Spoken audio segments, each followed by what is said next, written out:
road, I do believe that the weekend belonged to Jim Harbaugh. On Friday, the Big Ten passed down its punishment, banning Harbaugh from the sidelines for the final 3 games of the regular season. Michigan filed a temporary restraining order, but the case will not be heard until Friday. In the meantime, the Wolverines took care of business without their head coach, beating Penn State in Happy Valley, Sharon Moore getting his victory there. So, a lot of things to unpack with this, Jake, but as the voice of Michigan on this show, I'll just let you have the floor. Yeah, so, I think what we were curious about is how's the team going to react? And I don't expect a lot of people to maybe understand this if you're not in that locker room. But what I saw is this potentially could be a good thing for Michigan. It's never good to not have one of the best coaches of all time in Jim Harbaugh at any level on your sideline. But the response of Michigan says it's us versus the world. It's Michigan versus everybody. That's become a saying. A lot of coaches say it. They executed it this past weekend. People outside the program clearly, there's a clear divide. This is a polarizing topic. It is Michigan versus everybody. I think some people were excited about the 3-game suspension, but I think I saw some emotions that say it wasn't enough. I think a lot of people wanted to see Michigan go down this weekend. Those guys banded together. Sharon Moore's comment after the game where there was some emotion, I think is kind of just, that's a little data point to extract on something bigger, because 10 years ago today was my freshman year at Michigan. We went 7-6 that year. We were booed by our own fans on multiple occasions. That was in 2013. In 2014, our own fans at our own stadium chanted, "Fire Brady Hoke, fire Dave Brandon." Our own fans at our home game were chanting, "Fire the coach, fire the AD." So we bring in Coach Harbaugh. Trouble with the snap. Didn't get it done in 2015. 2016, you guys kicked our butt, double overtime. We lost. We fell short. 2017, 2018, 2020, the program's at its lowest point. Their own fans wanted change. They wanted to fire and move on from Jim Harbaugh. And yet they finally get here. Michigan believes, I say that to say this, Michigan, those guys clearly believe that this is a national title team. They believe they can do it. It's been a long road to get there, an absolute emotional roller coaster. They find out Jim's not going to coach. It took them up till about 2 hours pregame when that was confirmed. What happened in that post-game presser was Sharon Moore just let all that emotion out. His love for his players, his love for his staff, his love for Coach Harbaugh. It exemplifies what we just said. It is Michigan versus everybody. I want to plug the poll here real quick, and we'll get back to this conversation. Who's the better team right now, Ohio State or Michigan? It's pretty split right now. Would love to hear what people have to say about that. I'm here for some of what you said. Jim Harbaugh also had his Monday presser today. He said that Michigan's America's team. So is it Michigan versus everybody, or are you America's team? Because you're speaking out of both sides of your mouth right now. So I'd really like to know that. That's number one.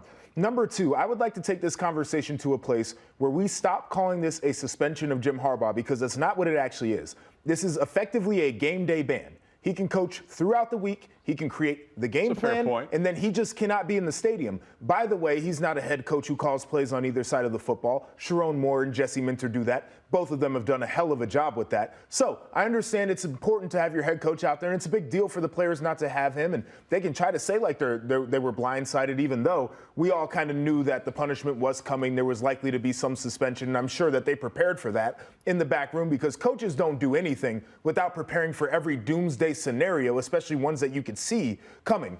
It's wild. And then my final thing, and Sharon Moore is a coach I respect the hell out of.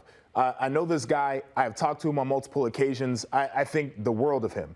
I am glad he did what he did for the emotion of his team and for what it does in the locker room, for galvanizing that group and really kind of being the guy for them. And I can understand why he was so expressive for a number of reasons I'm not going to get into right here.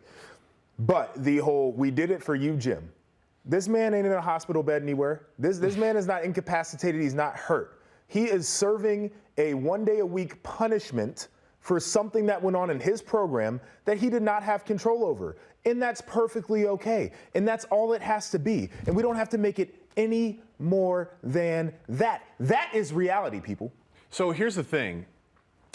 We just painted it. You are representing one side. I'm trying to represent the other side of the logic behind this. When adversity strikes, there's this adversity introduces a man to himself. When adversity strikes, you get to learn about the character and the cohesion Even when and you the love create of the the team. adversity yourself? Adversity, just as a principle, created it or not, yes, they put themselves in this position. They did create it. But then do you get to leverage that to act like you're under siege when that might not actually be the case? Fair questions, but you get to do whatever you want. You get to do whatever you want. You know, when Bryce Young wins the Heisman, he says, "I've been an underdog my whole life," and he says, "Yeah, you were the #1 recruit in the high school, 5-star, went to Bama." Kirby Smart talking about no one gives us credit. Like, yeah, you get to do whatever you want. Right, and I've called them all foolish for doing that too. We talked about what Kirby did earlier this year, where I said that was crazy. Perfect. It can be foolish to everybody. No, everyone outside can laugh at it or not understand it or whatever. But the point is what we're judged on in this industry is wins and losses. Sure. And if the team collectively agrees that it's us against the world,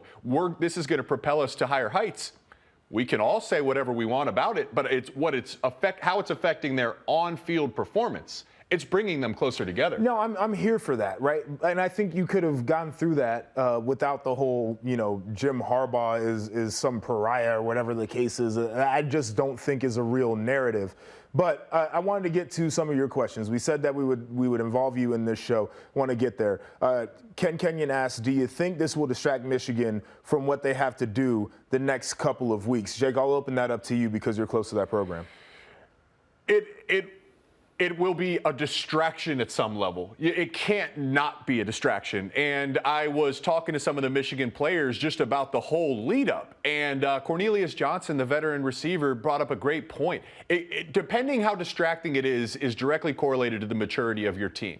If you turn off social media, if you have the discipline to turn it off and put your phone down, obviously it's going to be less of a distraction. So people are going to be aware of this. JP, you mentioned a great point. Jim Harbaugh is going to be there Sunday through Friday. He just won't be there on game day. That's a huge advantage in terms of handling distractions. But the maturity of this team, from a number of reasons, there was a 3-game suspension to start the year. Yeah. So they're kind of experienced in Almost this. like they're prepared for it. And really, you could say they are, right? The maturity of this team tells me that though it will be some distraction, they're built to handle this well. Yeah, I've got a similar feeling about this Michigan football team, too. I think that these guys have been told that they were no good for so long, and many of them were on the roster when people were saying those things about them, that they take everything as an opportunity to grow and get better and to embrace themselves and kind of knock out the outside noise. Now, we do have another question here from Sam Brief. This one's for you again, Jake. What's Michigan missing the most with no Harbaugh on the sidelines? I think that's a wonderful question. That's a great question. I think it cannot be denied who Jim Harbaugh is as a football coach. Look at his long-time winning record. He's turned around every program and had success everywhere he's been. Very few. I mean, I can count on one hand coaches are able to succeed at the NFL and the college level. So he's just a coach as a principal. What they're missing is that.